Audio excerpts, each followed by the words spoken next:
Labas visiems, čia Evaldas iš Eva Games ir šiandien mes surinkinėsim kompiuterį. Ir ne šiaip kokį kompiuterį, o kompiuterį skirtą streameriui.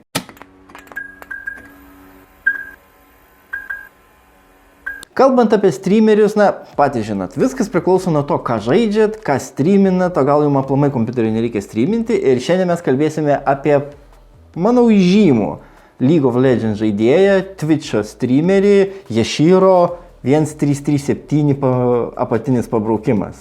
Tai čia taip pavadinau, nes būtent taip perskaičiau, bet realybė tai turėtų būti Rashino Lead. Nes 1337, kas yra old schoolinių metodų, tai skaitosi Lead. Nes, kas nesupranta, tai pabandykite pasiaiškinti. Ir kokia iškilo problema? Problema yra ta, kad, gyvenimo istorijos nepasakosiu, nes ten yra tokia situacija, kad kompiuteris taip jau gavosi, kad truputėlį trukdo žmogui pasiekti savo goalsų.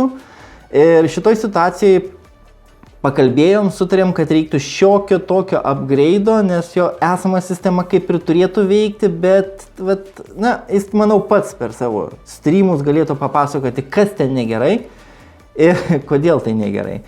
Ir pašnekėję, ką realiai aš pasiūliau. Aš pasiūliau pasikeisti pagrindinę bazę, paliekant jo esamo kompiuterio vaizdo plokštę ir atmintį, nes atmintis, kaip bebūtų keista, tam kompiuterį yra 3200 magistralės. Ir 3200 magistralė kaip ir pilnai užtenka, nes mes fokusuojamės į AM4 platformos Ryzen sistemą. Ir, Ryzen sistema dar nenumirė, ypač AM4 sistema dar nenumirė ir visi nors dabar šneka, kad laikas pirkti AM5 tuoj turės refresh ir panašiai. AM4 vis dar pakankamai capable ir vis dar gali pasiūlyti jums tai, ko reikia. Kaip sakoma, performance už jūsų turimus pinigus. Ir šiandien pas mus bus, kai kur idėja buvo kai kur nepersistengti, nes kompiuteris, kaip supratau, tikrai žiūrėjau, Yashiro, tikrai žiūrėjau tavo streamus, tu kompiuterio nerodai, todėl fancy RGB kažkokių tai iškrypimų tikriausiai nereikia, bet jeigu kada nors sugalvosi pastatyti kompiuterį background'e ir visiems pašauofinti, tai tavo atveju bus korpusas Deepcool CC560 Limited Edition. Ir įdomiausia tai, kad tas Limited Edition labai yra, už kainą atrodo pakankamai nebloga specifikacija, bet kas buvo nenurodyta, nes būtent šio Limited Edition net pats Deepcool puslapis net vaizduoja, nebuvo nurodyta, kad jame nėra pridėta aušintuvų. Nors principė beveik kiekvienam korpuse, kurį tu perki, tu gauni bent po vieną arba du aušintuvus, o čia modelyje aušintuvų nebuvo ir aš nelabai supratau, kurioje vietoje čia yra tas Limited, gal jis labiau skirtas OEM prebildam, bet mes jį gavom ir nepergyvenk, be aušinimo neliksi. Aš turėjau kaip tik iš kitų projektų likusius 440 mm Deepcool aušintuvus, tylius korpusinius Deepcool aušintuvus ir tavo atveju juos tu ir gausi. Žinoma, jie ne RGB, bet tavęs be RGB nepaliksim. Kaip šnekėjom, sistema bus Ryzen ir vėlgi rimti Ryzen procesoriai, tokie kaip 5800X, ateina be aušintuvo. Ir vėlgi galima pirkti tą patį Deepcool ar Cooler Master aušintuvą. Vandens aušinimo poreikio šioje situacijoje visiškai nėra. Ir vėl, kad nepalikti mūsų žymaus streamerio be aušinimo, aš pastebėjau, kad turiu net keletą šių fancy. Savų laikų jie buvo tikrai fancy. Jie buvo komplektuojami su Ryzen 3900, 3950 sistemomis. Ir čia yra Ryzen Wraith Cooleris, kurį galbūt esate matę kitose mano video ir aš kadangi jų turiu kelis, tai tikrai manau, kad galiu vieną atiduoti. Ir vėlgi jisai turi RGB, jeigu reikės, visą laiką galėsi įjungti, jeigu nereikės galėsi išjungti. Pačiai sistemai, kadangi tai yra AM4 sistema ir vėlgi X570 sisteminių plokščių jau yra pakankamai mažai, o jeigu jas ir rasite, jų kaina bus neadekvati. Ir šitoj vietoj mus gelbsti B550 Aorus Elite sistema, kuri pagal kainą ir nepaisant to, kad jinai yra šiek tiek, pavadintume outdated, Jie vis dar siūlo labai gerus feature'us. Ką turiu omeny? Tai yra 2,5 gigabito interneto tas tinklo plokštė. Aišku, jinai ne Intelio, jinai yra Realteko, bet aš pats tokį naudoju, tai jos pilnai užtenka. Ir 2,5 gigabito jinai tikrai traukia. Priedo gauni tokius kaip M2 lizdų įtvirtinimus, 2 M2 SSD, 2 SSD jungtis, pakankamai PCI Express praplėtimo kortų. Dėja, ko joje nėra integruoto Wi-Fi. Ir kodėl, kodėl nėra integruoto Wi-Fi? Norint gauti B550 su integruotu Wi-Fi, arba tu turi downgradinti savo sisteminę plokštę, kur bus prastesnis VRM aušinimas, arba mažiau VRM energijos padavimo fazių, arba filtrų, kas kaip ir streameriui, ypač žaidžiant League of Legends. Reikia išmokti tarti. Jeigu ką šio žaidimo, tai iš tiesų dar nesu žaidęs. Žaidžiant tokius žaidimus, kur kiekvienas kadras svarbu, ypač competitive, tas kiekvienas stabilumas energijos pardavimo fazės yra svarbiau tikriausiai negu jūsų Wi-Fi adapteris, todėl šitoj situacijai tai labai yra įsprendžiama porą eurų, irgi gigabyte. Kodėl gigabyte? Galima buvo Asus paimti, bet gigabyte pagal kainą atrodė labai neblogai. Jūs gaunate Intel Wi-Fi kortą. Tai vėlgi, norint gauti sisteminę su Wi-Fi, jums reikia plus 30-40 eurų, kartais iki 50 eurų primokėti. Šitas daikčiukas, jei neklystu, jis net 20 eurų nekainuoja. Bet jūs gaunate Intel Wi-Fi 9260 adapterį, kuris vėl, mano nuomonė, geriau gyvent su Intel išorinę, negu turėti Realtek integruotą. Ir būtent, lygiai taip pat ir su AMD integruotomis Wi-Fi kortomis, žinokit, kai iškyla kažkokių problemų su jūsų routeriu, tu meldiesi ir galvoji, ką padaryti, kad visa tai pradėtų veikti. Iš kitos pusės, Intelis per mėnesį bent kartą išleidžia driverius, kuriuos tu su Intel Driver Finderiu gali tiesiog gauni notificationą, kad gavai driverius ir volia, tu esi su naujausiais driveriais, kurie tikriausiai esant reikalui gali spręsti jūsų problemą. PSU tai yra vėl, kadangi einam Deep Cool tema, Deep Cool, PSU tai yra 700 W 80 plus power supply'us, kuris, manau, savo darbą atliks.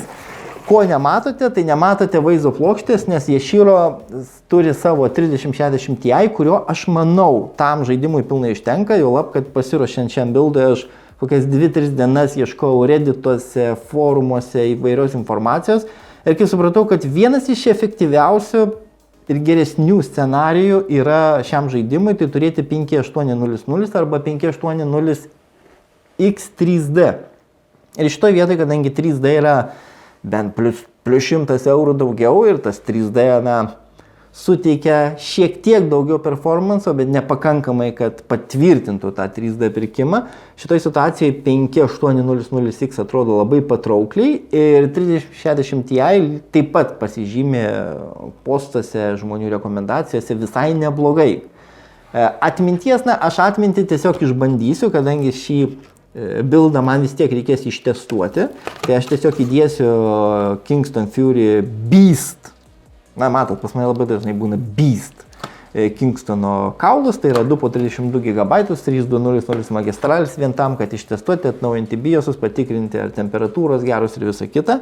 Ir SSD šiuo atveju, dabar SSD šiek tiek pradėjo brangti ir vėl kainas skyrocketina, kaip skaitant. Bet šitoje vietoje aš dar turiu rugsėjo mėnesį pirktą Samsung, čia būtent bus 990 Pro PCI Express 4 kartos SSD kartu su heatsinku, kurį tuo metu pirkau labai pigiai, tai manau galėtume šiam buildui jį panaudoti, jo lab, kad Yashiro užsiminė, kad galbūt norėtų šiokio tokio upgrade'o. Ir pažiūrėsim, kaip ten toliau situacija klostysis, gal dar vieną kitą bonusą įdėsime į korpusą, kad vėl, kaip minėjau, RGB nėra must have ir jį investuoti pinigų niekam nepatariu, bet jeigu toks, kaip sakant, geras youtuberis Evaldas įdės vieną kitą LED stripą, Jūs visą laiką jį galėsite išjungti, o esant reikalai galėsite įjungti.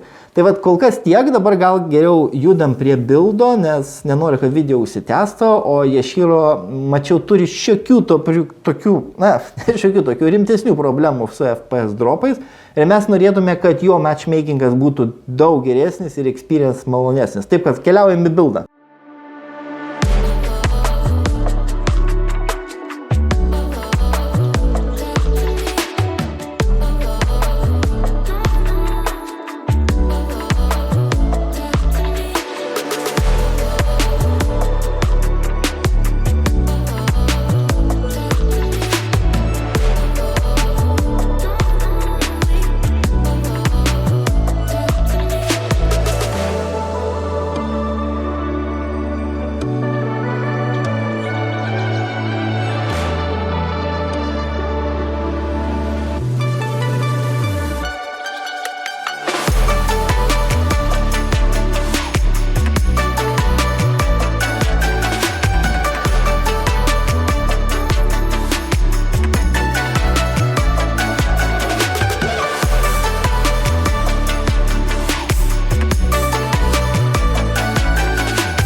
Ir štai, kompiuteris baigtas, testus visus praėjome, kuriuos reikėjo, SSD skaito rašo po beveik 7000 MB per sekundę, kas tai yra normalu, tai yra Samsung Pro 990. Vaizdo plokštę įdėjom savo 3050, kad galėtume atnaujinti BIOSus, patikrinti nustatymus ir stabilumą. Atmintis taip pat yra mūsų patikrinimui, Yashiro pats įsidėjo saviškę bei vaizdo plokštę. RGB kaip ir nėra, bet jis yra. Paslėpėm vieną ir kitą RGB juosteles viršuje ir šone, jos visai neblogai atrodo, plus uždengus stiklą suteikia tokį švelnų atspindį, vadinkim, baltos šviesos, tada atsiranda toks kontrastas, baltas su juodu. Pastebėjote, toks kaip ir aš labas rytas esu baltas, bet tuo pačiu labas rytas, tiksliau galbūt labas vakaras, aš esu juodas. Atrodo visai gražiai, gal tie, kurie pastebėsite, kad gale nėra aušintuvo, taip, na kaip minėjau pradžioje, šitas korpusas neturėjo aušintuvo, aš 120 mm aušintuvo tokio, kurį būtų negėda dėti, neradau, todėl įsprendžiu sistemą panaudodamas 440 mm aušintuvus, kurie visai maloniai pučia orą ir ganėtinai tyliai. Taip, kad viskas veikia, kiek kadrų per sekundę bus, pamatysite žiūrėdami jo streamus, galite nuorodą rasti iškart po video, o šiam kartui tiek ir ate.